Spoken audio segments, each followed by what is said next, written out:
नमस्कार. इनेक्स अकॅडमीच्या यूट्यूब चॅनलवर आपल्या सर्वांचं स्वागत.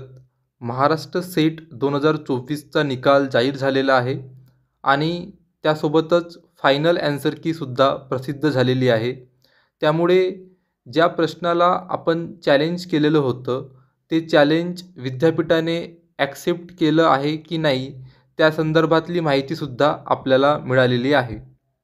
त्यामुळे जर आपलं चॅलेंज ॲक्सेप्ट झालं असेल तर तो चॅलेंज करण्यासाठी आपण जे ₹1000ची अमाऊंट विद्यापीठाला दिलेली होती ती अमाऊंट रिफंड केली जाते आणि त्या संदर्भात बऱ्याच विद्यार्थ्यांचे प्रश्न होते आणि त्या सर्व प्रश्नांवर आपण या व्हिडिओमध्ये चर्चा करणार आहोत.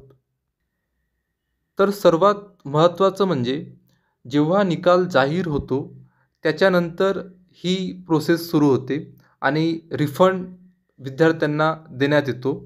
आता आपला निकाल 5 ऑगस्ट 2024 रोजी जाहीर झाला होता आणि त्याच्यानंतर विद्यार्थ्यांना रिफंड करण्याची प्रोसेस सुरू झालेली आहे.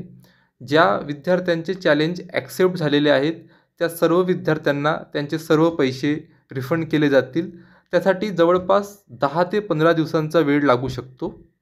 जर आपण पेपर 1चा विचार केला तर पेपर 1मध्ये 2 प्रश्नांमध्ये बदल झालेला आहे. ज्या विद्यार्थ्यांनी या प्रश्नांना चॅलेंज केले असेल त्यांना या प्रश्नांचे पैसे रिफंड दिले जातील. प्रत्येक प्रश्न चॅलेंज करायला ₹1000ची अमाऊंट होती. त्यामुळे जर आपला एक चॅलेंज ॲक्सेप्ट झाला असेल तर त्या चॅलेंजचे ₹1000 आपल्याला आपल्या अकाउंटवर परत मिळतील.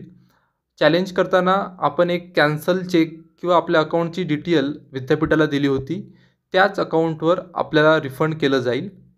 20 ऑगस्टपर्यंत आपल्याला रिफंड मिळणं अपेक्षित आहे. जर 20 ऑगस्टनंतरसुद्धा रिफंड अमाऊंट आपल्या अकाउंटवर जमा होत नसेल तर आपण विद्यापीठासोबत संपर्क करू शकता. इनेक्स अकॅडमीला आपलं बहुमूल्य वेळ दिल्याबद्दल आपलं खूप खूप आभार. धन्यवाद.